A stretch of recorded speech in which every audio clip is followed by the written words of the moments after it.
အလုံးမဲ့မြတ်တာသက်တာတဲ့ဣရိယာပုများနဲ့တရားကိုယုတ်တိလေးစားစွာနာကြားနိုင်ကြပါပြီဘုရားရှင်ကိုယ်တော်မြတ်ကြီးရဲ့အလိုဆန္ဒတော်သိပြီးဘုရားထားတော်မူခဲ့တဲ့ဓမ္မခန္ဓာတော်တွေကိုဆရာတင်ပြီးတော့ဘုရားရှင်ရဲ့ကိုယ်စားလှယ်တော်ဖြစ်နေထိုးထိုးတွင်တွင်ခန္ဓာဉာဏ်ရောက်သစ္စာဆိုင်အောင်ဆုံးမသွားခဲ့တဲ့ကျေးဇူးတော်ရှင်ဧကမဟာပန္တိတမိုးကုတ်ဆရာတော်ဘုရားကြီးသာဂိတမြို့အောင်စကြမိုးကုတ်ဝိပဿနာဓမ္မရိပ်သာကြီးဤဦးစီးပရာဏနာယကဖြစ်တော်မူသောဧကမဟာကာမဌာနာစရိယဝရစိတ်တော်ယဆရာတော်ဗဒ္ဒန္တဝိမလဗုဒ္ဓိရန်ကုန်မြို့မိုးကုတ်ဝိပဿနာဇဏိတာရာမကျောင်းတိုက်ကြီးဤဦးစီးပရာဏနာယကဖြစ်တော်မူသောဧကမဟာကာမဌာနာစရိယဗုဒ္ဓစိတ်တော်ယဆရာတော်ဗဒ္ဒန္တဇဏိတာလင်္ကာရအစရှိသောဆရာတော်ဘုရားတို့ဤဥပနိသယကိုခံယူလျက်ဘဝတန္တရာဆက်ဆက်ကအမိအဖဆွေမျိုးညီကိုမောင်နှမမတော်ဘူးသူမြည်သည်မရှိကြလေကုန်သောနကုလမာတာနကုလပိတာမိဟောင်းဖဟောင်းဆွေဟောင်းမျိုးဟောင်းအလုံးသောတရားနာပရိသတ်ပေါင်းသူတော်ကောင်းတို့အားဦးဇင်းများဉာဏ်မိသမျှပဋိစ္စသမုပ္ပါသစ္စာ၄ပါးမူတည်ထားပြီးတော့အထူးအဖြင့်ဟောကြားမဲ့တရားကဗုဒ္ဓနုဿတိဘာဝနာတရားတော်ဒီနေ့ဗုဒ္ဓနုဿတိဘာဝနာတရားတော်နဲ့ကျေးဇူးပြုဟောကြားပါလိမ့်မယ်ဗုဒ္ဓနုဿတိဆိုတာမြတ်စွာဘုရားရဲ့ဂုဏ်တော်တွေကိုအဖန်ပန်အောက်မေ့တတိယတာဗုဒ္ဓနုဿတိလို့ခေါ်ပါတယ်မြတ်စွာဘုရားရဲ့ဂုဏ်တော်တွေကိုအဖန်ပန်အောက်မေ့တတိယတာဘာနုဿတိပါလေအဲ့ဒီဗုဒ္ဓနုဿတိတရားအခြေခံထားပြီးတော့ဝိပဿနာဉာဏ်တက်ပွားများအားထုတ်တာကိုတော့ဘာဝနာလို့ခေါ်ပါတယ်နှစ်ပုဒ်ပေါင်းလိုက်တော့မှဗုဒ္ဓနုဿတိဘာဝနာတဲ့ဒီတော့ဗုဒ္ဓနုဿတိကိုအရင်ဆုံးပွားကြည့်ရအောင်ဗုဒ္ဓနုဿတိပွားတော့မယ်ဆိုရင်နံပါတ်1အစီအစဉ်အရ၅ပါးသီလလေးဆရာသမားထံမှာဖြစ်စေဘုရားရှိမောက်မှာဖြစ်စေဥစွာပထမခံယူရပါတယ်၅ပါးသီလဆိုတာလဲအောက်ထစ်ပိုင်းခြားအယုတ်ဆုံးအပြင်ပြောတာပါမိမိကစွန့်နိုင်တယ်ဆိုလို့ရှိရင်၈ပါးသီလ၉ပါးသီလ10ပါးသီလထိအောင်ဆောက်တည်လို့ရပါတယ်အောက်ထစ်ပိုင်းခြားအယုတ်ဆုံးအပြင်၅ပါးသီလကတော့မဆောက်တည်လို့မဖြစ်ဘူးပေါ့အဲကြောင့်ဥစွာပထမဗုဒ္ဓနုဿတိပွားတော်မယ်လို့ဆိုရင်ဘုရားရှိခိုးဖြစ်စေဆရာသမားထံမှာဖြစ်စေ၅ပါးသီလလေးကိုလုံခြုံစွာဆောင်ထိန်လိုက်ပါ၅ပါးသီလခံယူဆောက်တည်ပြီးတဲ့အခါကျတော့မှဘုရားရှိခိုးထိုင်ပြီးတကားလဥစွာပထမပုံတော်ကိုအာယုံယူရမယ်ဘာအာယုံယူရမလဲမြတ်စွာဘုရားရဲ့ပုံတော်ကိုတခါတည်းအာယုံယူရအာယုံယူတော့ဘုရားကိုယ်တော်မြတ်ကြီးရဲ့မျက်နှာတော်ဖူးပြီးတကာလဘယ်လောက်တိအောင်အာယုံမိအောင်ယူရမလဲဆိုတော့ငါကိုအိုခြင်းဆင်းရဲနာခြင်းဆင်းရဲသေခြင်းဆင်းရဲအပေဆင်းရဲဒုက္ခတွေမှကဲတင်တော်မူမဲ့သုံးလောကထောထရှင်တော်မြတ်ဖရာသက်တော်ထင်ရှားမြတ်စွာဘုရားငါရှိတော်မောက်ကြွရောက်ပြီးတော့တည်င်းသုံးနေပြီလို့အဲ့ဒီတော့တိအောင်မိမိရအာယုံယူအာယုံထဲမှာကိုတကားတဲ့သက်တော်ထင်ရှားမြတ်စွာဘုရားကြွလာတဲ့အနေထားမျိုးဖြစ်အောင်အာယုံယူရမယ်အဲ့ဒါတော့အာယုံယူပြီးတော့အာယုပုံတော်တွေရပ်မနေနဲ့ပုံတော်ပေါ်မှာဂုံတော်တင်ရပုံတော်ပေါ်မှာ no ayu mibi so the Kajaro. But he chavi pisi, let you ye do Madawi pisi, say Changa, ye do Bancha Madawi pisi, the Vajin, Pijin, Mimi Yaya, To Bhagawa EDB Araham, To Bhagawa EDB Tamadam Buddha, To Bhagawa EDB Vesa Sarana Tambano. Pali gole ma on bi on so to bhagawa idb Vesa sarana dambano to bhagawa idb tugato to bhagawa idb loka vidu to bhagawa idb anudro purita dhamma darati era gong lo taba tacho le eri maနှစ်ပါးခွဲယူပြီးတော့ဂုံတော်10ပါးလို့ဒီလိုပြောတယ်သို့တော့အတိများတာကဂုံတော်9ပါးအတိများတော့9ပါးပဲပြောကြပါစို့နော်သောဘဂဝါဣတိပိအနုတ္တရောပုရိသဓမ္မသာရတိသောဘဂဝါဣတိပိတထာဒေဝမနုဿာနံသောဘဂဝါဣတိပိဗုဒ္ဓောသောဘဂဝါဣတိပိဘဂဝါအဲ့ဒါတခါတည်းမှာပဲမျက်စိလေးမိတ်ပြီးတော့ပဋိချာ၍ဖြစ်စေ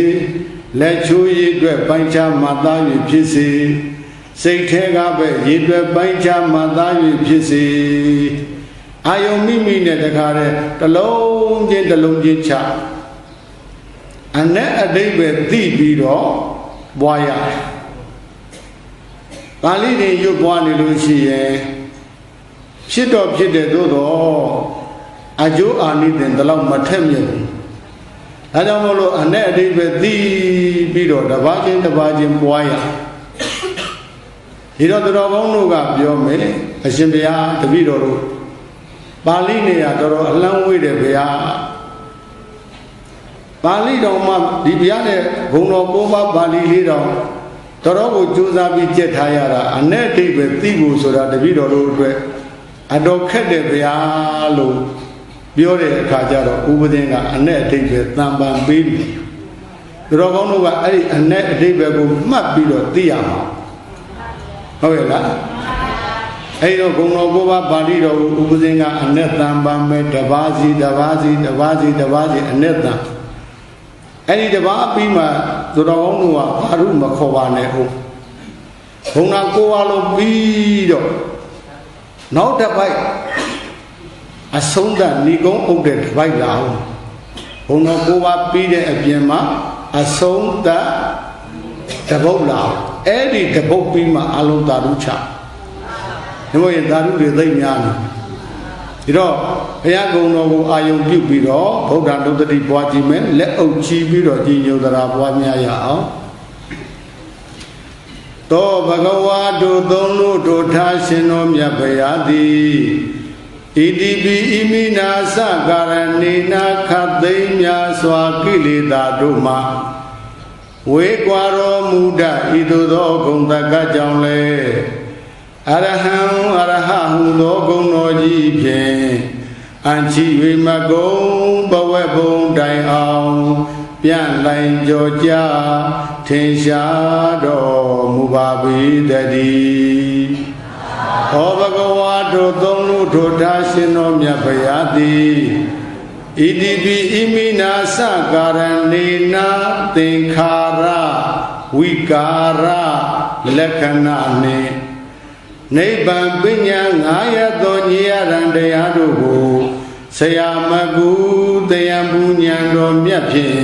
ကိုယ်တော်တိုင်သိတော်မူတတ်သောအကြောင်းကြောင့်လေ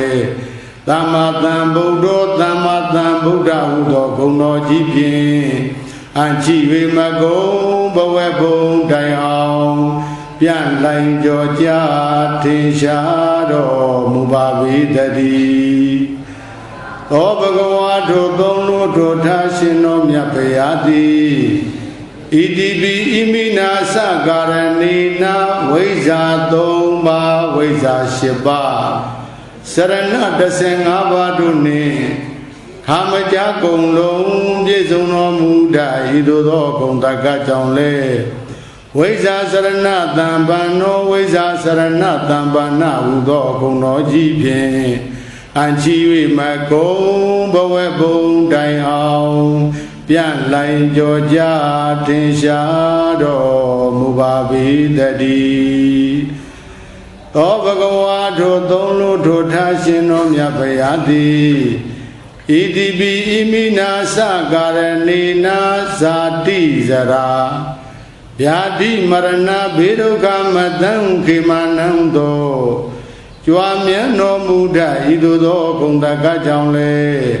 Tu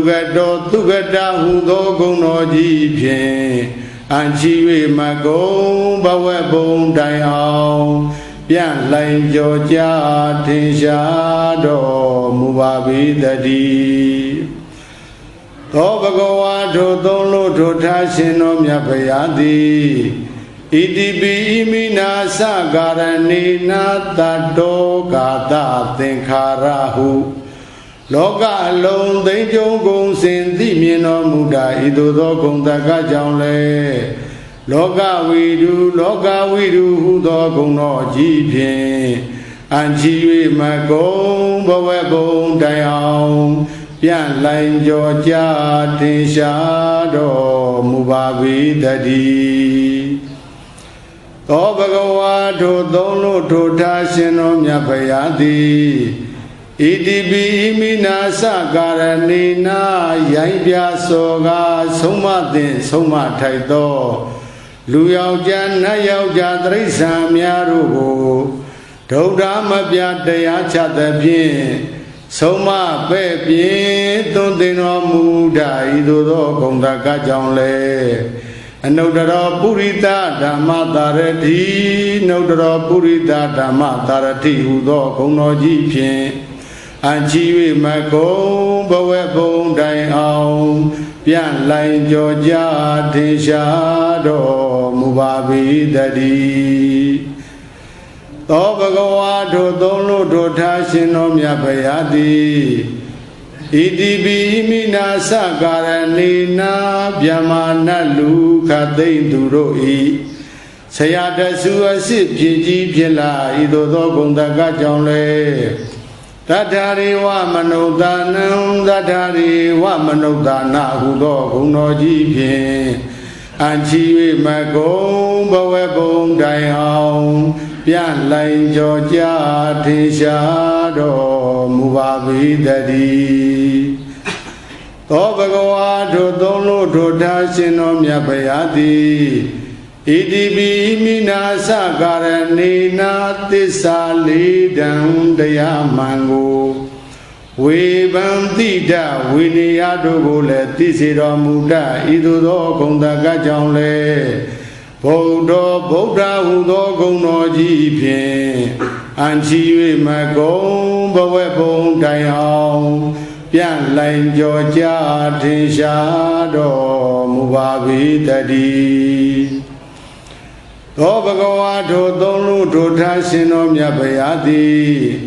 Ý đi bì ý mì nà sa gà rà nì nà Aittariya Dhamma yata Tī rì kā mā bà yá đà gông Bông cháu sông nô nè công lông nô mù đà ý đồ đô công ta gà chong lê Bà gà hoa hù đô công nô jì phiền Anh chi vi mà công bao quát bông đại hào Biên lại cho cha thiên xa đồ mù bà vi đà đi Ý đi ý đồ nà hoa ý gu nè hì cô bá đô công nô đô nè Tạm bà nâng biết dông nô mù đô dì nà ngã mà ảo miền phá yá xiên ngô Aham sanda tì rì a mi shi tâm mâu a chôn nâu tì Ta rè răng lê mẹ chi nhô yô tì la xoa Hòn đà mi Lô câu lô kỳ nà lì cao yô ya yàn cô lê yê Xì khô gà đô lại bà y mẹ xoa phá yá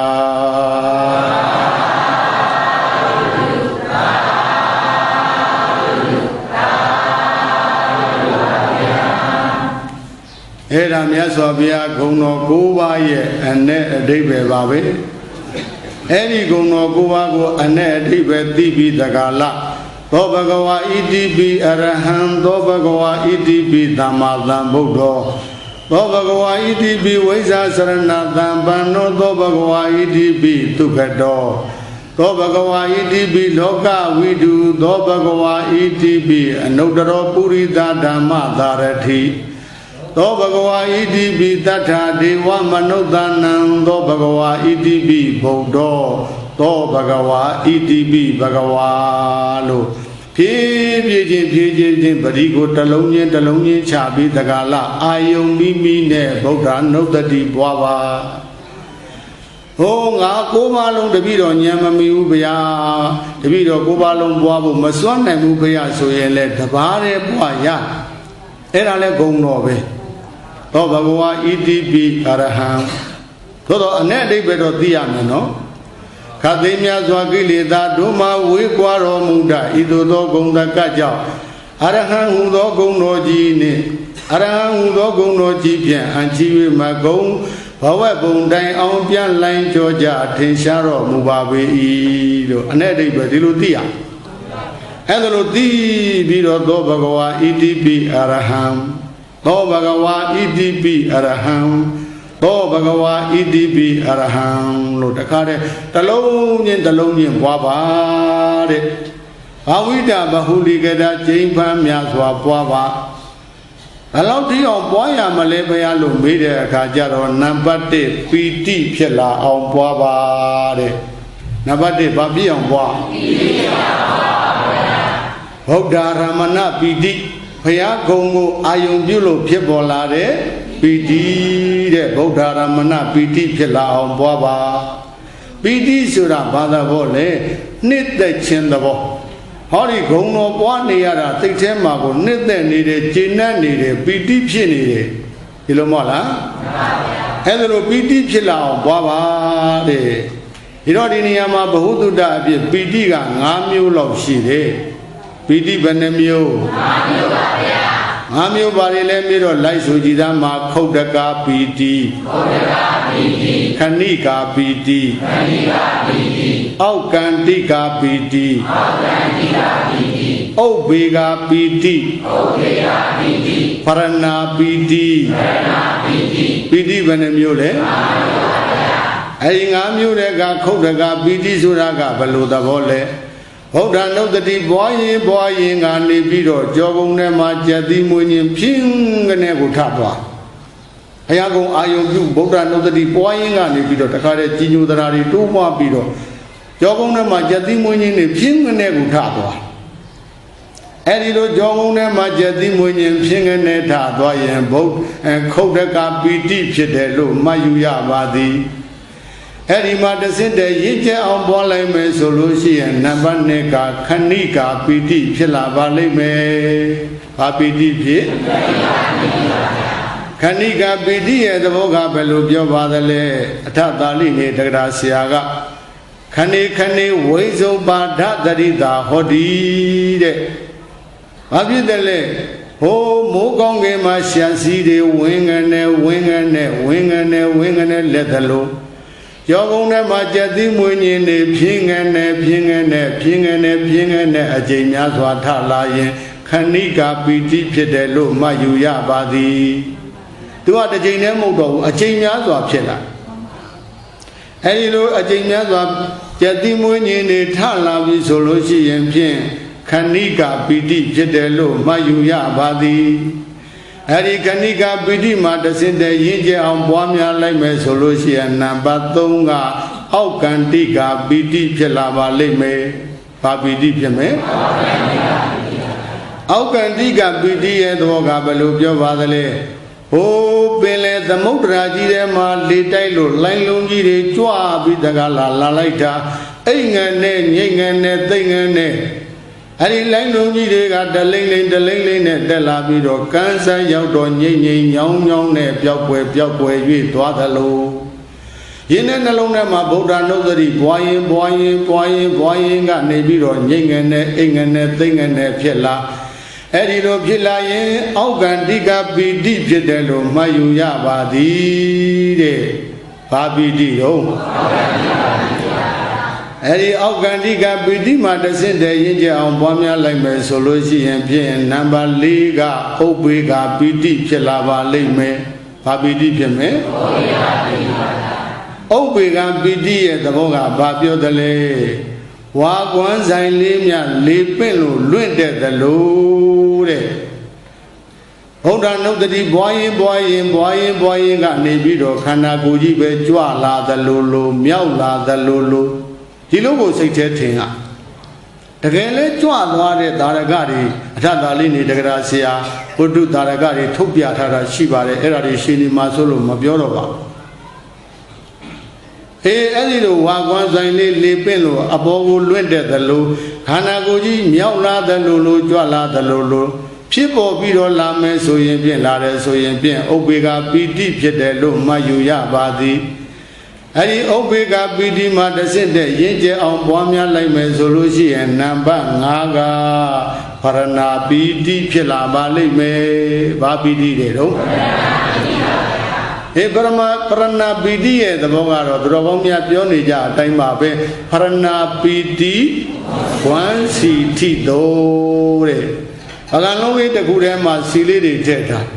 အဲ့ဒီထဲဝါဆိုင်လေးတစ်ပွင့်ပြစ်ချလိုက်ရအဲ့ဒီဝါကွမ်းဆိုင်လေးကတဖြည်းဖြည်းတဲ့စီလေးတွေထဲမှာဣရှွန်းနစ်မြုံပြီးတော့သွားဒီမှာလည်းဒီတိုင်းပဲဗုဒ္ဓဘုရားကုံတော်တည်ဟူသောစီထဲမှာမိမိရဲ့စိတ်အစဉ်တည်ဟူသောဝါကွမ်းလေးထည့်လိုက်တဲ့အခါမှာဒီကုံတော်ပွားရင်ကနေပြီးတော့ဘုရားကုံတော်ထဲမှာမိမိစိတ်စဉ်လေးကနစ်မြုံလို့သွားပါသည်အဲ့ဒီလိုနစ်မြုံသွားရင်ဖြင့်ခဏိကာပီတိဖြစ်တယ်လို့မှတ်ယူရပါသည်ပီတိဘယ်နှမျိုးနံပါတ်1ကဖုဒ္ဓကာပီတိနံပါတ်2က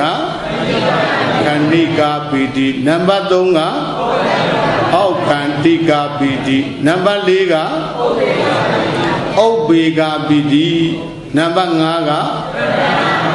ပရဏာပီတိ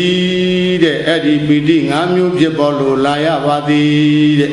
ဒါကဉာဏ်ကျယ်တဲ့ပုဂ္ဂိုလ်များအတွက်မှတ်နိုင်ရင်မှတ်ဖို့ဘဝတုတ္တအဖြစ်ပြောတာပါအကယ်၍မမှတ်နိုင်တဲ့ပုဂ္ဂိုလ်ဆိုရင်ဖြင့်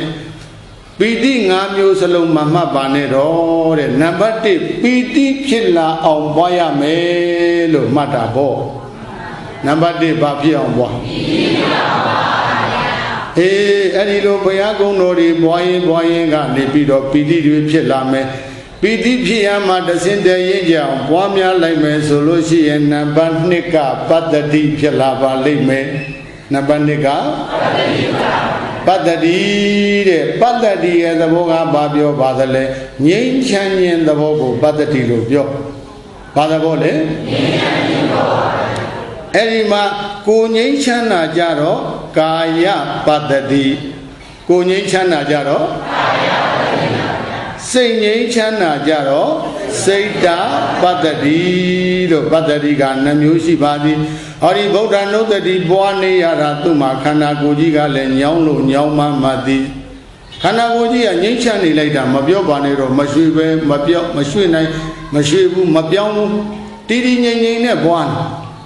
သူ့သက်သာနေတာကိုခန္ဓာကိုယ်ငြိမ်းချမ်းနေတာစိတ်ကလည်းငြိမ်းချမ်းလိုက်တာတခါတည်းဒီကုံတော်ပွားနေရတာကိုတခါတည်းအာယုန်တစ်ပါးမသွားခြင်းဘူးဒီစိတ်ကဒီထဲမှာပဲနေခြင်းနေစိတ်တပတ္တိဟုတ်လားပတ္တိဘယ်နှမျိုး2မျိုးဘာလဲပြီးတော့ကာယပတ္တိစိတ်တပတ္တိကာယပတ္တိဆိုတာကကိုယ်ဤငြိမ်းချမ်းခြင်းစိတ်တပတ္တိကစိတ်ဤငြိမ်းချမ်းခြင်းအဲ့ဒီလိုပတ္တိတရားတွေဖြစ်ပေါ်ပြီးတော့လာပါလိမ့်မယ်ဒါလည်းပဲပတ္တိ2မျိုးမမှတ်နိုင်တဲ့ပုဂ္ဂိုလ်မမှတ်ပါနဲ့မှတ်နိုင်တဲ့ပုဂ္ဂိုလ်ဆိုရင်တော့မှတ်ဖို့ဒီတော့နံပါတ်2တူတူမှပတ္တိဖြစ်အောင်ပွားရမယ်လို့မှတ်ပါဘာဖြစ်အောင်ပွားရဟုတ်ပြီအဲ့ဒီပတ္တိဖြစ်ပြီးတဲ့အခါကျတော့မှဆက်လက်ပြီးပွားများအားထုတ်လိုက်မယ်ဆိုလို့ရှိရင်နံပါတ်3ကဒုက္ခဖြစ်လာပါလိမ့်မယ်သူတော်ကောင်းများဒါသေချာမှတ်ပါနာရခဲ့ကြားရခဲ့ပါခင်ဗျားတို့ဗုဒ္ဓဘာသာမြန်မာလူမျိုးတွေကလေးလူကြီးအကုန်လုံးဗုဒ္ဓနုတ္တိတော့ပွားနေတာပဲဒီစနစ်တကျပွားတတ်ကြရဲ့လားလို့မေးရင်တော့အတော်နဲသွားမယ်ဗျဟုတ်လားဒီတရားကိုအမြဲတမ်းအိမ်မှာလဲဖွင့်ပါကျက်သေးမင်္ဂလာလည်းရှိတယ်အိမ်မှာရှိတဲ့ကလေးလေးတွေဗုဒ္ဓနုတ္တိပွားတတ်သွား လူကြီးလူကောင်းတွေလည်းပဲအဲ့ဒီဗုဒ္ဓနုတ္တိတရားအခြေခံထားပြီးတော့ဝိပဿနာဉာဏ်မဲ့ဉာဏ်ပူဉာဏ်နိဗ္ဗာန်ထိအောင်တက်တတ်သွားမှာဟုတ်ရဲ့လားအေးဒါဒကာကြီးတွေဒကာမကြီးတွေနာခဲ့ကြခဲ့ပါတယ်သေသေးချာချာမှတ်သားနာယူပါဒီတော့နံပါတ်3ကဘာဖြစ်မလဲဒုက္ခဖြစ်လာပါလိမ့်မယ်အေးဒုက္ခကလည်း2မျိုးရှိတယ်2မျိုးပါတွေလည်းပြီးတော့လိုက်ဆိုကြည့်လိုက်စမ်းပါကာယိကဒုက္ခစေတသိကဒုက္ခကာယိကဒုက္ခဆိုတာကကိုယ်ဤချမ်းသာခြင်းစေတသိကဒုက္ခဆိုတာကစိတ်ဤချမ်းသာခြင်းဟောဒီဗုဒ္ဓနုတ္တိပွားများပြီးတော့နေရတာကိုယ်ကလည်းချမ်းသာလိုက်တာစိတ်ကလည်းချမ်းသာလိုက်တာဘာချမ်းသာတာနဲ့မှမတူဘူးလေဒကာကြီးတွေဒကာမကြီးတွေလောကီအာယုံကာမဂုဏ်စည်းစိမ်တွေရလို့ချမ်းသာတာကဥပံမှုတွေနဲ့ရှင်တွဲပြီးတော့ချမ်းသာရတာဗျဟုတ်ရဲ့လားများများရှိလေများများပူရလေပဲဟုတ်ရဲ့ဟောဒီဂုဏ်တော်ကိုကဗုဒ္ဓနုတ္တိပွားလို့ချမ်းသာတာကတော့ပူပန်မှုကင်းပြီးတော့ပဂတိချမ်းသာခြင်းဖြင့်ချမ်းသာလှပါတဲ့ချမ်းသာခြင်းရင်ဗုဒ္ဓနုတ္တိများများပွားပါချမ်းသာခြင်းရင်ဗုဒ္ဓနုတ္တိများများပွားအေးကိုယ်စိတ်နှစ်ပါးချမ်းသာခြင်းနဲ့ဆိုရင်ဗုဒ္ဓနုတ္တိတာများများပွားတဲ့ဟုတ်လားအေးဗုဒ္ဓနုတ္တိပွားလိုက်မယ်ဆိုရင်နှလုံးသားပေါ်မှာတခါတည်းကြည်လင်တန့်ရှင်းပြီးတော့နိဝရဏအနောက်ကျတွေတခါတည်းရှဲသွားလိုက်ရှဲသွားပြီဆိုရင်ကိလေသာအနောက်ကျကြောင့်စိတ်တွေဆင်းရဲပင်ပန်းရတာဟုတ်ဗျကိလေသာအနောက်ကျတွေရှင်းသွားပြီဆိုလို့ရှိရင်တခါတည်းမှာပဲစိတ်တွေကြည်လင်ချမ်းသာစိတ်ချမ်းသာတော့ကိုယ်ပါချမ်းသာလာတာဗောစိတ်ပြူတော့ကိုယ်ဟုတ်တယ်မလားစိတ်ထောင်းတော့ကိုယ်နဲ့စိတ်ကပဓာနာနော်စိတ်ချမ်းသာအောင်ဖန်တီးပြီးနေနိုင်ရင်ကိုယ်လည်းပဲကျမ်းမာချမ်းသာအသက်ရှင်အနာကင်းကျမ်းမာခြင်းချမ်းသာခြင်းဒုက္ခတွေနဲ့ပြည့်စုံတာပဲစိတ်များဆင်းရဲပြီဆိုရင်လေသူဟာတနေ့တည်းချားကိုရုပ်တည်ကြသွားဟုတ်ရဲ့လားစိတ်ထောင်းတော့ထောင်းတာကတော့စိတ်ပဲကြည်တော့ကိုကကြည်ရတာဟုတ်လားစိတ်ထောင်းတော့ကိုကြည်တဲ့ဒါကြောင့်ချမ်းသာခြင်းလို့ရှိရင်ကိုချမ်းသာစိတ်ချမ်းသာခြင်းလို့ရှိရင်ဗုဒ္ဓနုတ္တိကြီးဗုဒ္ဓနုတ္တိကိုများများပွားပါတဲ့အဲ့ဒီလိုပွားများလိုက်မယ်ဆိုရင်ကိုယ်လည်းချမ်းသာပါလိမ့်မယ်စိတ်လည်းချမ်းသာပါလိမ့်မယ်အဲ့ဒီကိုချမ်းသာစိတ်ချမ်းသာဆိုတဲ့ဒုက္ခမှာ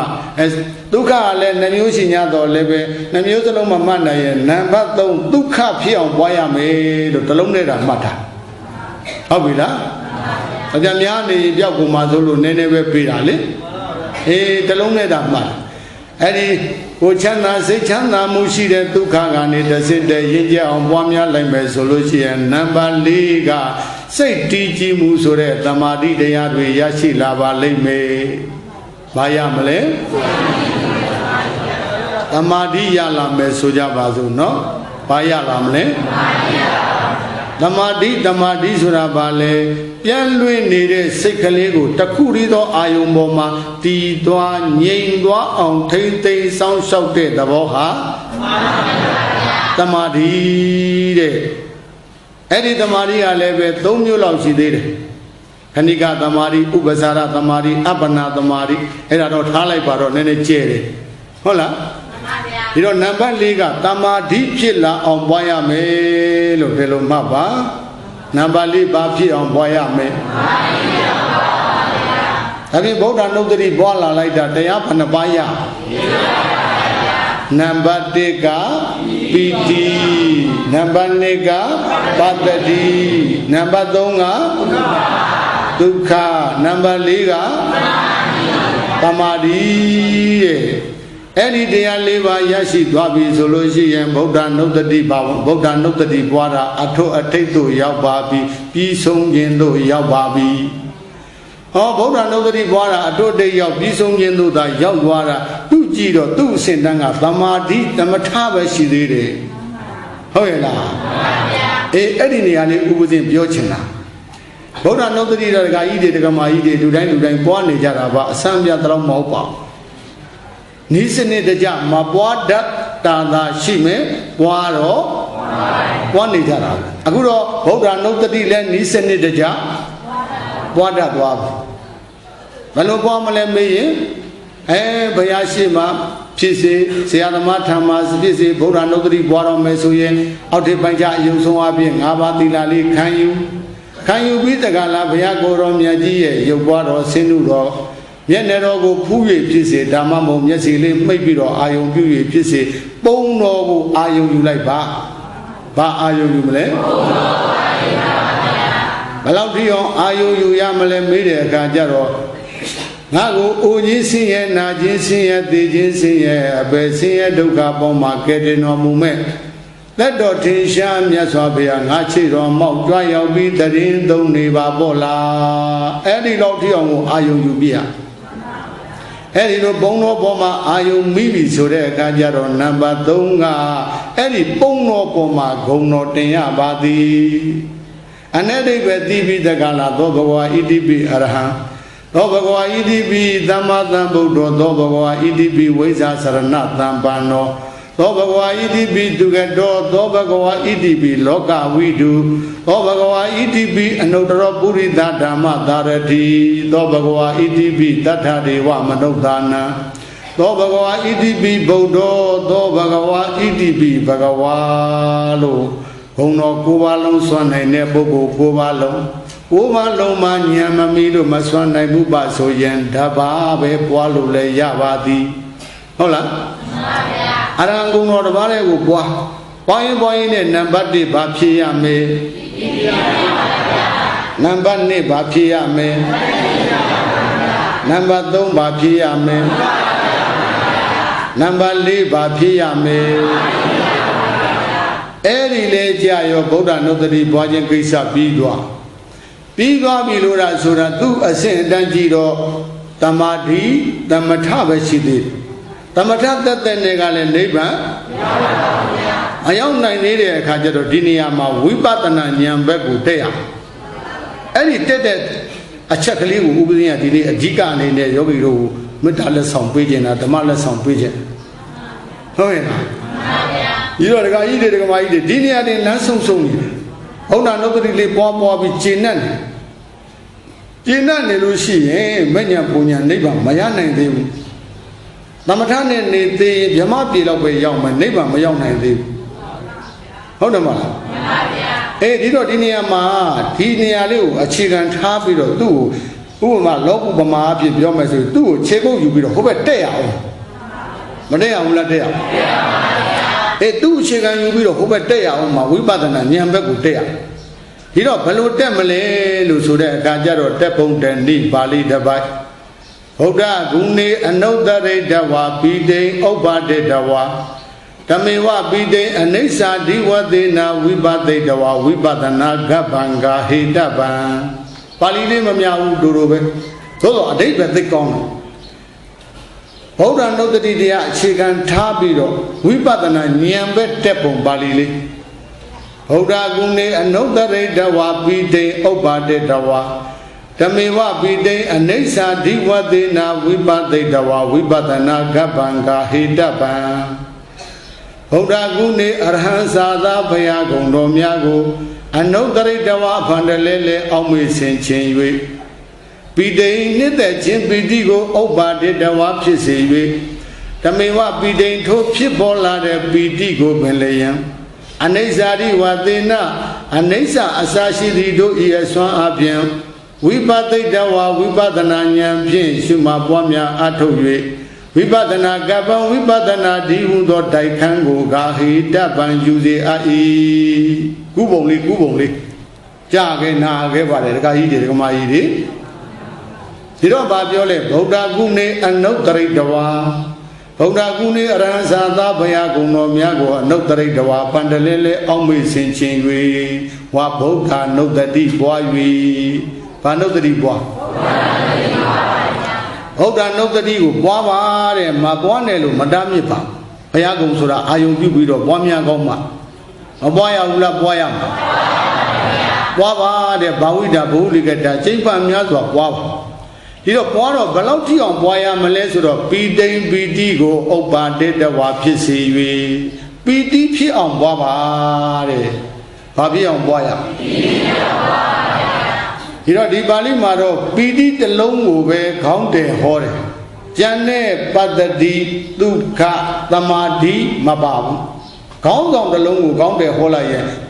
ပတ္တိဒုက္ခသမာဓိဆိုတဲ့တရားတွေလည်းမပြောဘဲနဲ့ပါတယ်လို့ယောဂီတို့ကသိထားဟုတ်တယ်မလားဒီတရား၄ပါးကိုယောဂီတို့ကဒါပြောက်မသွားပါစေဝိပဿနာဉာဏ်ပဲတက်တဲ့အခါဒီတရား၄ပါးဒီဒါအရှုခံတရားတွေပဲမတရားတွေလေအေးဗုဒ္ဓနုတ္တိပွားလို့ဖြစ်ပေါ်လာတဲ့တရား၄ပါးဒီဒါအရှုခံတရားသူတို့ကိုအခြေခံပြီးတော့ဟိုဘက်ဝိပဿနာဉာဏ်တက်ရသူအဆင့်ကတခါတည်းကြာကြာနာနာကိုရှင်းရှင်းလင်းလင်းကိုရှိနေတယ်ကိုကမသိလို့ဟုတ်ရဲ့လားမှန်ပါဗျာအခုဒီမှာပီတိတစ်လုံးကိုပြောတယ်ပီတိနှစ်သက်ခြင်းပီတိကိုဥပ္ပါတိတဝါဖြစ်စေ၍ပီတိဖြစ်လာအောင်ဗုဒ္ဓနုတ္တိပွားလိုက်ပါအဲ့ဒါလိုပီတိဖြစ်လာပြီဆိုရင်ဘာလုပ်ရအောင်မလဲဓမေဝပီတိထိုဖြစ်ပေါ်လာတဲ့ပီတိကိုပင်လျင်အနိစ္စရိဝတေနံအနိစ္စအစရှိသည်တို့၏အစွမ်းအပြင်ဝိပဿိတဝဝိပဿနာဉာဏ်ဖြင့်ရှု၍တဲ့ပီတိဖြစ်လာပြီဆိုရင်အဲ့ဒီဖြစ်လာတဲ့ပီတိကိုတဲ့အနိစ္စဒုက္ခအနတ္တမြင်အောင်ဝိပဿနာဉာဏ်နဲ့ဆင်ញင်ပွားများပါဟုတ်ရဲ့လားမှန်ပါဗျာကဲဒါဖြင့်ဘယ်လိုပွားမလဲလို့ဆိုတော့ကဲဆိုကြပါစို့ရဲ့အခုဘုရားကုံတော်တွေအာယုံပြုနာကြပွားများရလို့ယောဂီတို့မှာဝမ်းသာနေပြီနှစ်သက်နေပြီပီတိဖြစ်နေပြီဆိုကြပါစို့ပီတိဆိုတာတခြားလားနှစ်သက်တဲ့သဘောလားနှစ်သက်တဲ့သဘောပါဗျာအခုသူတော်ကောင်းတို့ရဲ့ယင်ထဲမှာအတိအတိကိုစီကုံကနှစ်သက်မှုပီတိမဖြစ်ဘူးလားဖြစ်နေဘူးလားမှန်ပါဗျာဖြစ်နေပြီတဲ့ဖြစ်နေလို့ရှိရင်ဉာဏ်လေးနဲ့ဆင်ញင်လိုက်ပါတဲ့အခုနှစ်သက်မှုသဘောလေးဟာငါလားပီတိလားပီတိပါဗျာနှစ်သက်တာငါလားပီတိလားပီတိပါဗျာနှစ်သက်တာငါမဟုတ်ပါဘူးပီတိကနှစ်သက်တာပါလို့သိရင်ယောဂီတို့ယင်နဲ့ဘာပြုတ်သွားလဲဟောဝိပဿနာလုံးမဲ့ကြရင်ဒိဋ္ဌိကလည်းဖြုတ်ဖို့ဖြုတ်ရသေးတာဟုတ်ဗျာဟုတ်ရဲ့လားမှန်ပါဗျာဒါကျေးဇူးတော်ရှင်မောဂုတ်ဆရာတော်ဘုရားကြီးအဆုံးအမနဲ့လည်းတစ်ထပ်တည်းသွားတယ်နော်ဝိပဿနာအလုပ်အားထုတ်မဲ့ကြရင်ရှင်ဘိုင်းကဘာဖြုတ်ရသေးတာလဲအသိဉာဏ်နဲ့ဒိဋ္ဌိကိုဖြုတ်ထားရသေးတယ်အခုဘယ်လိုဖြုတ်မလဲလို့ဆိုတဲ့အခါကျတော့နှစ်သက်မှုသဘောလေးကိုဉာဏ်နဲ့ဆင်ញင်ပါအခုနှစ်သက်မှုသဘောလေးဖြစ်နေတာငါလားပီတိလားပီတိပါဗျာနှစ်သက်တာငါမဟုတ်ပါဘူးပီတိလို့သိလိုက်တဲ့နဲ့တပြိုင်နက်တည်းသူတော်ကောင်းတို့ရဲ့ယင်ထဲမှာဘာပြုတ်သွားပါလိမ့်ကဲဒိဋ္ဌိပြုတ်သွားပြီးတော့မှတဖန်ပြန်ဉာဏ်နဲ့ကြည့်တော့ဒီနှစ်သက်မှုသဘောလေးကလည်းပဲမြဲတဲ့တရားလားမမြဲတဲ့တရားလားမြဲတဲ့တရားပါဗျာနှစ်သက်တဲ့သဘောမမြဲပါဘူးဖြစ်ပြီးရင်မြဲတဲ့တရားလားမမြဲတဲ့တရားလားမြဲတဲ့တရားပါဗျာအိဋ္ဌလားအနိစ္စလားအိဋ္ဌပါဗျာဒုက္ခလားဒုက္ခလားဒုက္ခပါဗျာအတ္တလားအနတ္တအနတ္တပါဗျာကဲသစ္စာပေါ်လိုက်စမ်းမှာဘာသစ္စာပါလဲနှစ်သက်မှုသဘောလေးသည်ဖြစ်ပြီးပြတ်သွားခြင်းကြောင့်ဘာသစ္စာပါလဲဒုက္ခသစ္စာလို့ပိုင်းခြားသိတဲ့ဉာဏ်ကဒီမှာမဲ့ညာပေါ်လာဒါလောကီမဲ့ပေါ်ဗျာခုတော့အဲ့ဒီကနေတစင်းတဲ့ရင်းကြအောင်ပွားများရင်လောကုတ္တရာမဲ့တိမရောက်ဘူးလားရောက်မှာဒါကြောင့်မို့လို့နှစ်သက်မှုသဘောလေးကဖြစ်ပြီးပြတ်သွားခြင်းကြောင့်အနိစ္စဒုက္ခအနတ္တဘာသစ္စာဒုက္ခသစ္စာပါဗျာဆင်ញင်တဲ့ဉာဏ်ကဒီပီတိလေးဖြစ်နေတာကိုပဲနှစ်သက်တဲ့သဘောကြတယ်ဆွဲလန်းနဲ့အထုတ်တယ်ဆိုတဲ့သဘောတွေသေးတာကဒီဝိပဿနာဉာဏ်မဝင်လို့ရှိရင်ဒီပီတိလေးဖြစ်နေရတာကိုပဲ तू ကနှစ်သက်နေမှာနှစ်သက်နေတဲ့သဘောကြနေတယ်ဆိုတဏှာဖြစ်နေတာဒီပေါ်မှာဟုတ်ရဲ့လားဒီနှစ်သက်မှုသဘောလေးပေါ်မှာတခါတည်းနှစ်ဒီပီတိလေးပေါ်မှာတခါတည်းမှာပဲနှစ်သက်ဝမ်းမြောက်ပြီးတော့တဏှာဖြစ်နေမှာဒါလေးကိုပြောက်မှသူ့စိုးရိမ်နေတဲ့တခါတည်းဥပါဒနာဆွဲလန်းဒါလေးပေါ်မှာဆွဲလန်းနေမှာကံကလည်းပဲဒီပီတိလေးမပြောက်အောင်တခါတည်းစက္ခအာထုတ်နေမှာပဲအခုတော့ဒီမှာမဲ့ဝင်လိုက်တဲ့အခါကျတော့ဟိုဘက်ကခင်တယ်ဆွဲလန်းနဲ့အာထုတ်တယ်ဆိုတဲ့တရားတွေမသိဘူးလားသိသွားတယ်အဲ့ဒီဘာသစ္စာသိသွားတယ်ပြောမှာကဲသမုဒိယလည်းချုပ်သွားရောသမုဒိယကြောင့်ဖြစ်ရမယ်နောက်ထပ်ဇာတိဇရာဗျာတိမရဏအစရှိတဲ့ဒုက္ခကသိန်းတွေမငြိမ်းဘူးလားငြိမ်းသွားတယ်ငြိမ်းသွားတဲ့နေရာဘာသစ္စာ Eddie Tema Libayo. We hold on no that the hour, chicken happy, we bought the Nanya, Mania Punya, Nibajon there. However, I did a Gamai, the Canada, we bought the Nadia, Subani, the Diludianu, Manabu de Uno. Era Turu Jaja Cantulo, Nayapi, Tamama Dada. Did a BD boy, BD, we bought the Nanya, the singing later, the kind of this alleged, the Vienne, Bobido, neighbor, Jesu Budua. He but that he will shoot them Mayaula. Who say name to the Ninchamu the volley shoot them Mayaula. Chanamu the volley shoot them Mayaula. And Tijimu the volley shoot them Mayaula. Tiji the Maria le. Who are you the Ayumida to a Mabira? At the Ayum the Kubo Maro do the Tiji secretary, I say Chola, now say Sadura, she say Chola, now say Sadura. To let you be needed the Bobe. Amari, Yane, Tide, Sumelo, Mapia Pena, Tide, Mobu. Who are you, the Ion so that the Cha Ion leader, Madwara, the Ion leader, Kubo Maro, Pilak, the Tide Secretary, Bienni, and I shooting on Mayaula. Edima, Sugar, the Aliva, Jaya, the Baba, Suba. However, Eddie so young, we bought an onion, the Manyan do Jesu Bue. Oh, Sarabia is in the Tanadwa. However, Oda Gune, and no the Redawa, Pide, Oba de Dawa, Tamewa, Pide, and Nesa, Diwa de Na, we bought the Dawa, we bought the Nagaban, Gahi Daban, Oda Gune, Arhansa, the Payago, no Miago. Another Dawa upon the Lele, always say Jinway. Be they knit that Jim Bidigo, Oba did the Wapi, the Mewa be they told Pipola, Bidigo Belayan, and Nesa Diwa de Na, and Nesa Asashi Dido, yes, one up here. We bought the Dawa, we bought the Nanya Pin Saint Jinway. We bought the Nagaban, we bought the Nadiudo, Daikango, Gai Daban, Yuzi Ai, we bought the Nako, that Teamadima. However, Eddie Masala Suba Ato Dwalai solution, we bought the Nanyandi, Menyando, Jesu Bue, Nay Kando, Yamadua. Tilans is the Chama. Go Madeda, neighbor, me of Wedinia in Nanjani. However, Kedino Goma Vivia, Asembia Biolo, Didiado Mado, the video to Dono the Boja Vivia.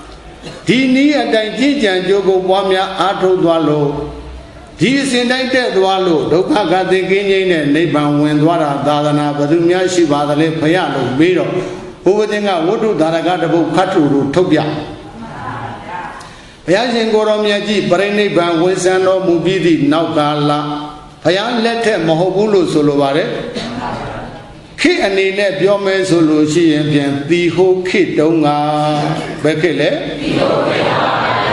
Mawe de Buyogi Yami Vadede Digo Kisura Jabu Mola Jabu de Dioge don't want Malay Yahanari Pijalo Yahanari going in my Zambian Nirane Auga Ledamari Zavala or Mayabu Kila de Yahanari the whole kit. Every kid don't have John and a net Biome solution, the whole John, Bajole.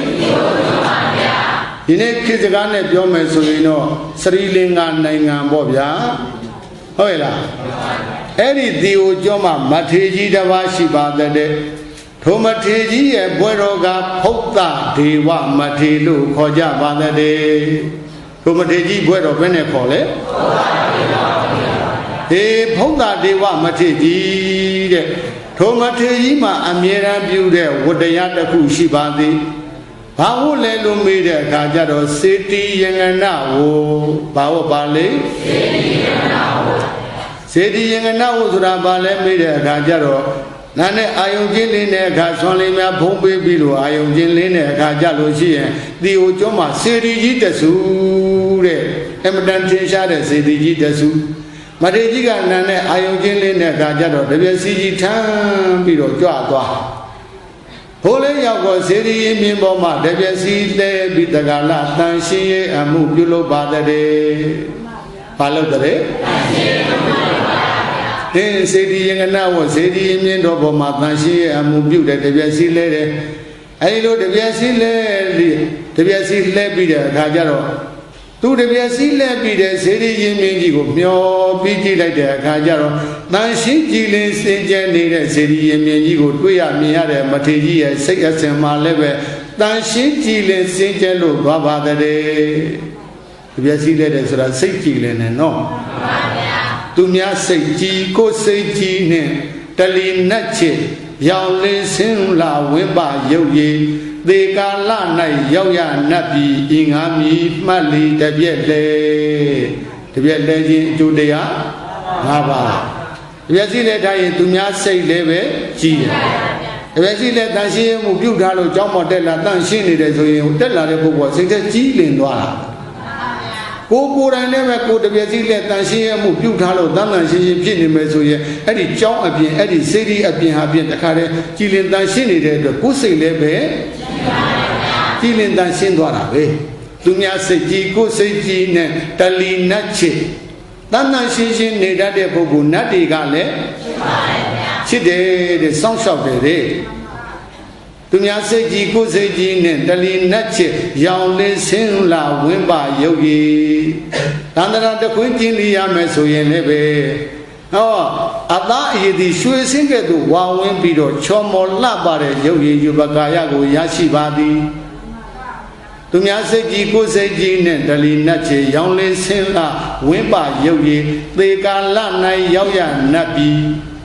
ဒီဘဝမှာသုတေမနေသေးလွန်သွားမယ်ဆိုရင်လည်းပဲအပယ်လေးပါးသူမလားမရောက်ပါဘဲနဲ့နတ်ပြည်သို့ရောက်ရပါတဲ့။ဘာလဲတဲ့အကျိုးတရားခဏပါလေသူများစိတ်ကြီးကိုယ်စိတ်ကြီးနဲ့တလီနတ်ချစ်ရောင်လေးစင်းလာဝိပရုပ်ရည်သေကာလ၌ရောက်ရနတ်ပြည်အင်္ဂါမီမှတ်လီတပြက်လေအခုမထေရကြီးသူတွေဆီလဲပြီးတော့ထားတဲ့စေတီရင်မြင့်ကြီးတန်ရှင်းကြည်လင်နေတဲ့စေတီရင်မြင့်ကြီးမျောပြီးကြည့်လိုက်တဲ့အခါကျတော့သူ့စိတ်အစဉ်မှလည်းကြည်လင်တန်ရှင်းလို့သွားပါတဲ့အဲဒီလိုစိတ်အစဉ်ကြည်လင်တန်ရှင်းသွားတဲ့အချိန်ကကြတော့မှအမမထတဘာဝသောစေတီရင်မြင့်တဏှာယာမှာထိုင်ပြီးတက္ကလဗုဒ္ဓနုတ္တိပွားပါတဲ့ဘာနုတ္တိပွားဗုဒ္ဓနုတ္တိပွားပွားတော့ပွားရင်နဲ့နံပါတ်1ဘာဖြစ်လားမထေရကြီးရင်နဲ့ဘာဖြစ်လာပါလဲအဲ့ဒီပီတိမှာတစင်တဲ့ရင်ကြအောင်ပွားများလိုက်တဲ့အခါကျတော့နံပါတ်2ဘာဖြစ်လား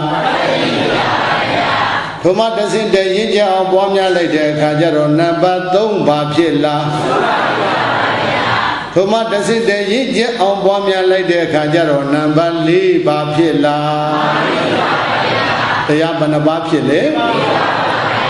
၄ပါးဖြစ်တော့ဒီနေရာမှာဗုဒ္ဓနုတ္တိဒီအထွတ်အထိပ်ရောက်လို့ဆုံးသွားဒီတော့မှမထေရကြီးကဗုဒ္ဓဂုဏေနုတ္တရိတဝပိတိံဥပ္ပါတိတဝဓမေဝပိတိံအနိစ္စတိဝသေနဝိပသိတဝဝိပဒနာကပ္ပံဂာဟိတပံဗုဒ္ဓဂုဏေအရဟံသာသဘုရားဂုဏတော်များကိုအနုတ္တရိတဝမန္တလေလေအောက်မေ့ဆင်ခြင်၍ပိဋိနှစ်သက်ခြင်းပိဋိကိုဥပ္ပါတိတဝါဖြစ်စေ၍ဓမေဝပိဋိထိုဖြစ်ပေါ်လာတဲ့ပိဋိကိုပင်လည်းယံအနိစ္စတိဝသေနအနိစ္စအစရှိသည်တို့၏အစွမ်းအပြင်ဝိပသိတဝါဝိပဿနာဉာဏ်ဖြင့်ရှုမှတ်ပွားများအထုတ်၍ဝိပဿနာကပ္ပံဝိပဿနာဒီဟူသောတိုက်ခန်းကိုဂါဟိတပံယူစေအပ်၏ဒီဒေသနာတော်ရမထေရကြီးကဝိပဿနာဉာဏ်ပဲတက်မှာပေါ့အဲ့ဒီလိုတက်မယ်လို့တဲ့အချိန်ခါမှာမာနကြီးကလာပြီးတော့နှောက်ယှက်ဖြစ်စည်းပါတဲ့ဘယ်သူလားနှောက်ယှက်ပါလိမ့်မာနကြီးကဘလို့သွင်းတရံနဲ့လာရောက်နှောက်ယှက်ဖြစ်စည်းပါတယ်လဲဆိုတော့မြောက်ညိုကြီးတကောင်အသွင်းတရံဆောင်ပြီးတကလားတောင်ပေါ်ကဆင်းလာတဲ့မြောက်ညိုကြီးတကောင်အသွင်းတရံဆောင်ပြီးတကလားအခုနမထေရကြီးတပြည့်စည်းလဲပြီးတော့ထားတယ်တန်ရှင်းကြည်လင်းနေတဲ့စေတီရင်ပြင်ပေါ်မှာနောက်ချေးကြောက်တွေဘယ်ကောက်လာတယ်မသိတပြည့်ပြည့်နဲ့လိုက်ချေးချအဲ့ဒါမထေရကြီးကဗာများလဲကြည့်လိုက်တဲ့အခါကျတော့မြောက်ညိုကြီးတကောင်သူတပြည့်စည်းလဲပြီးတော့ထားတယ်တန်ရှင်းကြည်လင်းနေတဲ့စေတီရင်ပြင်ပေါ်မှာနောက်ချေးကြောက်တွေတပြည့်ပြည့်ချေးချနေတာနဲ့ဩတဲ့မိုက်တဲ့တတ္တဝါပါလားလို့ မြောက်ကြီးမောင်းထုတ်ပြီးတော့တန်ရှင်းရဲ့အမှုတစ်ပန်းပြန်ပြုရတော့ဟောဗုဒ္ဓနုတ္တိကနေဟိုဘက်မတက်နိုင်ရှာဘူးဒါနဲ့အချိန်မရတာနဲ့တပြည့်စည်းကြီးထမ်းပြီးတော့ကျောင်းတော်ပြန်ကြွနောက်တနေ့ရောက်တော့လည်းပဲတပြည့်စည်းကြီးထမ်းပြီးတက္ကလစေတီရင်မြင်ကြွလာဒီကြတော့တန်ရှင်းရဲ့အမှုမပြုတ်ဘူးလားပြုတ်ပြီးတော့ထိုတန်ရှင်းကြတဲ့စေတီရင်မြင်ကိုမျောပြီးကြည့်လိုက်တဲ့အခါကျတော့ကြည်လင်တန်ရှင်းနေတဲ့စေတီရင်မြင်မြင်ရတဲ့မထေကြီးရဲ့စိတ်ဆင်မှာလဲကြည်လင်တန်ရှင်းလို့မသွားဘူးလားထိုချိန်ကမှစေတီရင်မြင်တနေရာမှာမမထာတဘာဝသောစေတီရင်မြင်တနေရာမှာထိုင်ပြီးတော့မထေကြီးဘာနုတတိပွားနံပါတ်1ဘာဖြစ်လားနံပါတ်2ဘာဖြစ်လားနံပါတ်3ဘာဖြစ်လားနံပါတ်4ဘာဖြစ်လားအဲ့ဒီလေရောက်တော့ဝိပဿနာဉာဏ်ပဲတက်မယ်လှုပ်တဲ့ချိန်ခါမှလာပြန်ပြီတဲ့မာနကြီးဘယ်သူပါလိမ့်ဒီတကဘလို့အတွင်းတရံဆောင်ပြီးတော့လာခဲ့ပါသလဲဆိုတော့နွားအိုကြီးတကောင်အတွင်းတရံဆောင်ပြီးတော့လာခဲ့ပါသည်နွားအိုကြီးတကောင်အတွင်းတရံဆောင်ပြီးတကလာမထေကြီးတပြည့်စည်းလဲထားတဲ့စေတီရင်ပြင်ပေါ်မှာနှောက်ချေအပြော့တွေတပတ်ပတ်နဲ့ယူချနေပါတဲ့အများနဲ့ကြည့်လိုက်တော့နွားအိုကြီးတကောင်နောက်ချေပြောတွေယူချနေတာမြင်ရတော့တခါလေအဲ့ဒီနွားမောင်းထုတ်ပြီးတခါလာတန်ရှင်းရဲ့အမှုတဖန်ပြန်ပြီးတော့ပြုရပြန်တာနဲ့ဗုဒ္ဓနုတ္တိကနေဝိပဿနာဉာဏ်ပဲမတက်နိုင်ပါကျောင်းတော်ပြန်ကြွနောက်တနေ့ရောက်ပြန်တော့လည်းပဲတပြည့်စည်းကြီးထမ်းပြီးတော့စေတီရင်မြင်ကြွမလာဘူးလားမှန်ပါဗျာတန်ရှင်းရဲ့အမှုမပြုဘူးလားပြုပါဗျာပြုပြီးတော့ဗုဒ္ဓနုတ္တိမပွားဘူးလားမှန်ပါဗျာနံပါတ်1ဘာဖြစ်လားနံပါတ်2ဘာဖြစ်လားနံပါတ်3ဘာဖြစ်လားနံပါတ်4ဘာဖြစ်လားအဲ့ဒီရောက်တော့တက္ကဝိပဿနာဉာဏ်ပဲတက်မဲ့လုပ်ပြန်လေအဲ့ဒီတက်မဲ့လုပ်တဲ့ချိန်ခါမှာပဲလာပြန်ပြီတဲ့မာနကြီးခက်လိုက်တဲ့မာနဒီတက္ကဘလို့အတွင်းတရံဆောင်ပြီးတော့လာခဲ့ပါသလဲလို့ဆိုတဲ့အခါကျတော့ယောက်ျားကြီးတယောက်အတွင်းတရံဆောင်ကျောင်းမဲ့ဘွယ်ဟာအစင်တရံရှိတဲ့ယောက်ျားကြီးတယောက်အတွင်းတရံဆောင်ပြီးတော့လာခဲ့ပါသည်အလားကြီးကမဲမဲမျက်လုံးကြီးကပြူပြူနှပူးကြီးကမောင်းမောင်းနှယောင်ကြီးကကောက်ကောက်လက်ပြင်အကုန်ခြေစလုံးကကွယ်ဒီကြားရဲ့ခြေတော်ကြီးတစ်ချောင်းကလေပြတ်ထားလို့တရွတ်တိုင်နေသေးတယ်ဩမာနရဲ့ဖန်ဆင်းတတ်ကလေးတဲ့ချက်ချဖို့အဲ့ဒီလိုဖန်ဆင်းပြီးတဲ့ကလာအဲ့ဒီလေဖြတ်ထားတဲ့ခြေတော်ကြီးတခြားကနေကရဖုံနေသေးတွေရွှွနေတရွတ်တိုင်ဆွဲလာပြီးတော့မထေကြီးတကယ်စီးပြီးလဲပြီးတော့ထားတဲ့တန်ရှင်းကြည်လင်းနေတဲ့စေတီရင်မြင်ပေါ်မှာအဲ့ဒီခြေတော်တရွတ်တိုင်ကြီးတရှက်ရှက်နဲ့ဆွဲနေတယ်ဘာများလဲကြည့်လိုက်တော့မထေကြီးကိုလန့်သွားဒီစံဘလောက်အယုံဆိုးအကြီးတန်းကြောက်မဲ့ပွဲအစင်းလဲဆိုအဲ့ဒါလိုလန့်သွားတော့တခါလေမထေကြီးကအဲ့ဒါလိုလန့်လဲသွားဟာဖြတ်ကနေဆိုတတိလေးပြန်ထားပြီးတော့မထေကြီးရဲ့အတွေ့အကြံဘယ်လိုပေါ်ပေါက်ပြီးတော့လာခဲ့ပါသလဲတခါလဲမုံနခါလဲမုံအခု3ခါရောက်လာပြီတဲ့ငါကိုဒီလိုပဲလာပြီးတော့နောက်ဆက်နေတယ်ဖြည့်ဆည်းနေတယ်ဒါဧကံကတော့ရိုးရိုးသားမှပုဂ္ဂိုလ်တော့မဖြစ်နိုင်ဘူးမာနကြီးဖြစ်ရမယ်ဟုတ်ရဲ့လားမှန်ပါဗျာဟောဒီစေတီရင်မြင်းနဲ့တပဝင်းကျတယူဇနာလောက်မှရှိတဲ့ငါစွမ်းတကားစွမ်းမာတွေထဲမှာဒီတော့အယုတ်ဆိုးတဲ့ပုဂ္ဂိုလ်တယောက်မှငါမမြင်ဘူးကူအခုတော့ဘလို့အကြည့်တန်အယုတ်ဆိုးတဲ့ကြောင်းမဲ့ပွဲပေါင်းတဲ့ပုဂ္ဂိုလ်ကြီးဖြစ်ခြင်းကြောင့်ဒီပုဂ္ဂိုလ်ဟာရိုးရိုးပုဂ္ဂိုလ်မဖြစ်နိုင်ဘူးမာနကြီးဖြစ်ရပေလိမ့်မယ်အဲ့ဒီလိုအတွေ့အကြံလဲပေါ်လာရောတခါတည်းမထေကြီးကတီတီငိမ့်ငိမ့်နဲ့လက်ညှိုးတိုးရပြီးဟေးမင်းမာနမဟုတ်လားကွာဒီလိုမေးချလိုက်ဒီတော့မှမပြေးတာတဲ့အဆုံးမို့လို့ဟုတ်ပါတယ်အသင်ဟန်လို့ဆိုပြီးတော့တခါတည်းအခုနကြောက်မဲ့ပွဲကောင်းတဲ့ပုဂ္ဂိုလ်ကြီးရဲ့အတွင်းသဏ္ဍာန်ပျောက်ပြီးတဲ့ကလာမာနကြီးအတွင်းသဏ္ဍာန်ရောက်လို့လာရပါသည်ဒီတော့မထေကြီးကအသင်္မာနကြီးတဲ့အသင်္မာနကြီးကအလွန်တရာမှဆိုးလာပါကလားငါတို့ရဲ့ဆရာသခင်ကျေးဇူးရှင်ဖြစ်တဲ့သုံးလောကဒုထာရှင်တော်မြတ်ဘုရားသက်တော်ထင်ရှားရှိတဲ့အခါတုန်းကလည်းပဲသုံးလောကဒုထာရှင်တော်မြတ်ဘုရားကိုသင်အမျိုးမျိုးသောနည်းတွေနဲ့အနှောက်အယှက်ပေးခဲ့တယ် အခုဘုရားသခင်ကိုရောမြတ်ကြီးမရှိပြီးမရှိတဲ့နောက်ပိုင်းမှာလည်းပဲဘုရားကြီးတပိသားသာဝကတွေကောင်းမှုကုသိုလ်တွေပြုတဲ့နေရာမှာသင်ဟာအမျိုးမျိုးသောနိပရိယတွေနဲ့နှောက်ယှက်တဲ့ဖြစ်စည်းတယ်မကောင်းပါဘူးမာနကြီးရဲ့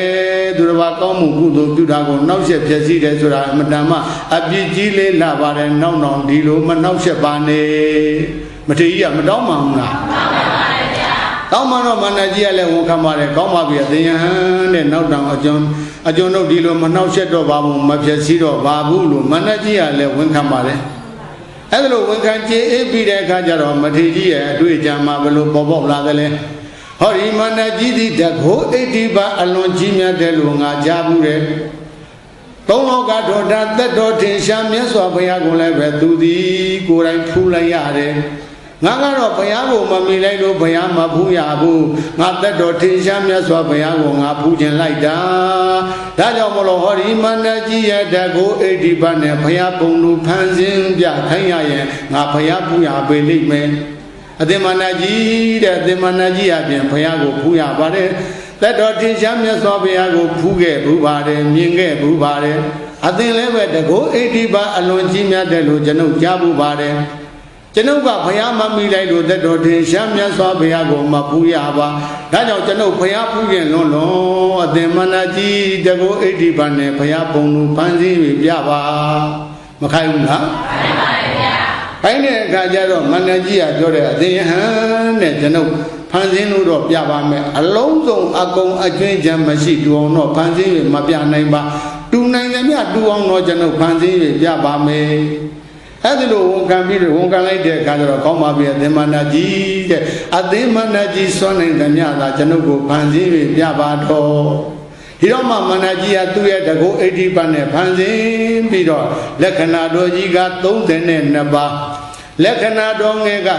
80နီလပိတာလောဟိတာဩဒတမေစိဋ္ဌပပတရဆိုတဲ့ရောင်ကြီးတော်6သွဲတွေပြိုးပြိုးပြက်တခက်နဲ့ကိုမြူးပြီးတော့ပြလိုက်တဲ့အခါကျတော့ကြီးညိုစရာကောင်းလိုက်တာကြီးညိုစရာကောင်းလိုက်တာ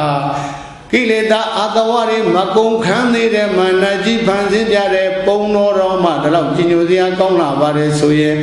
ကိလေသာအတဝတွေခွာချသလိုကင်းစင်ပြီးတဲ့သက်တော်ထင်ရှားမြတ်စွာဘုရားရဲ့ပုံတော်ဆိုရင်ဘယ်မှသာလျှင်ကြီးညိုစရာမကောင်းပဲရှိပါအနိလို့မာနကြီးဖန်ဆင်းပြတဲ့ပုံတော်ပေါ်မှာအာယုံယူရင်ကနေပြီးတော့အဲ့ဒီပုံတော်ပေါ်မှာခုံတော်တင်ပြီးသက္ကလမထေကြီးဗုဒ္ဓနုဒ္ဒတိဘွားပါတည်း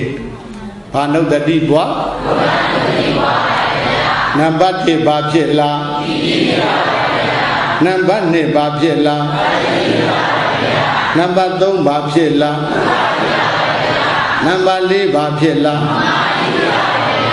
အဲဒီလိုဖြစ်လာပြီးတဲ့အခါကျတော့မှဗုဒ္ဓဂုဏေနုဒ္ဒရိတဝါပိတိဥပ္ပါတိတဝါဓမေဝပိတိအနိစ္စတိဝသေနာဝိပသိတဝါဝိပဒနာကပ္ပံဂာဟိတပံဆိုတဲ့ဒေသနာတော်ရဖြစ်ပေါ်လာတဲ့ပိတိလေးပေါ်မှာဉာဏ်တင်ပြီးတော့ဆင်ခြင်လိုက်တဲ့အခါကျတော့နှစ်သက်တာငါလားပိတိလားပိတိပါဗျာနှစ်သက်တာငါမဟုတ်ဘူးပိတိလို့သိလိုက်တော့မထေကြီးရဲ့ရင်ထဲမှာဘာပြုတ်သွား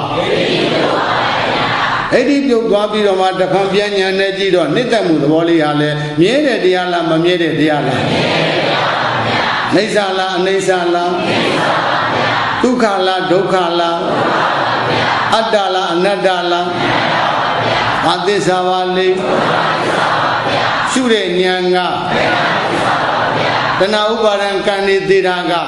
ဟာသစ္စာပါဗျာနောက်ဒုက္ခခတ်သိမ်းနေငြိမ့်သွားတာကဘယ်ဟာသစ္စာပါဗျာထိုနေရာ၌ပင်လျင်တကားတဲ့ဗုဒ္ဓနုတ္တိတရားခြေခံထားပြီးတော့ဝိပဿနာဉာဏ်နဲ့ကျင့်ကြံကြိုးစားပွားများအားထုတ်လိုက်တဲ့အခါကျတော့ဖြစ်ပျက်ဒီမြင်ဖြစ်ပျက်ဒီမုံဖြစ်ပျက်ဒီဆုံးပြီးတကားလားလေးကလောင်မြင်မုံဆုံးလိုက်တဲ့အခါကျတော့မထေကြီးထိုနေရာ၌ပင်လျင်အာသောဂုံခံပြီးတော့ယဟန္တာမထေကြီးဖြစ်လို့သွားပါတည်းရှင်းရှင်းလားအခုဦးဇင်းတို့ပြောတဲ့ကြည်စဉ်အတိုင်းပဲဗုဒ္ဓနုတ္တိတရားအခြေခံထားပြီးတော့ဝိပဿနာဉာဏ်ကနေပွားများအထုတ်သွားလိုက်တာတခါတည်းဝိပဿနာဉာဏ်သည်မေဉာဏ်သို့ကျေသူပြု၍နိဗ္ဗာန်သို့မျက်မှောက်ပြုလားပြုသွားလား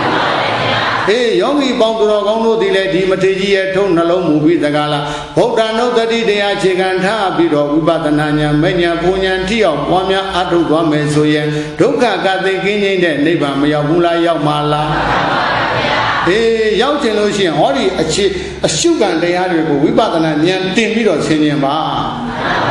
ဉာဏ်တင်ပြီးဆင်ခြင်လိုက်တော့ဒီတရားတွေကမြဲတဲ့တရားတွေလားမမြဲတဲ့တရားတွေလားနိစ္စလားအနိစ္စလားဒုက္ခလားဒုက္ခလားအတ္တလားအနတ္တလားဘာသစ္စာပါလဲရှုတဲ့ဉာဏ်ကနှစ်သက်တဲ့ခင်နဲ့ဆွဲလန်းနဲ့အာထုတ်တယ်ဆိုတဲ့တရားတွေသိတာကသမုဒယသစ္စာနောက်ဒုက္ခကသိနေငြိမ့်သွားတာကဤကဲ့သို့ကြိုးစားပွားများအာထုတ်သွားမယ်ဆိုရင်မထေရကြီးရောက်တဲ့မောက္ခလို့ခေါ်တဲ့နိဗ္ဗာန်မရောက်နိုင်ဘူးလားရောက်နိုင်အောင်တက်ကြပါလို့ဗုဒ္ဓဂုဏေအရဟံသာသဘုရားဂုဏ်တော်များကိုအနုတ္တရိတဝအပန္တလေလေအောက်မေ့ဆင်ခြင်၍ပိဋိနှစ်သက်ခြင်းပိဋိကိုဥပ္ပါဒိတဝါဖြစ်စေ၍ဓမေဝပိဋိထိုဖြစ်ပေါ်လာတဲ့ပိဋိကိုပင်လည်းယံအနိစ္စရိဝတေနအနိစ္စအစရှိသည်တို့ဤစွမ်းအပြင်ဝိပဿိတဝါဝိပဿနာဉာဏ်ဖြင့်ရှုမှပွားများအထုတ်၍ဝိပဿနာကဗ္ဗံဝိပဿနာဒီဟုသောထိုက်ခန့်ကိုအာယတဗံယူစေအပ်၏ဣတိဤသို့ဘဂဝါဘုံတော်6ဆုံး9ပါးကုန်နှင့်ပြည့်စုံပေတဘုရားရှင်ကိုယ်တော်မြတ်ကြီးသည်ကထေတိကောင်းစွာမသွေဟောမိန်တော်မူခဲ့ပါပြီတည်း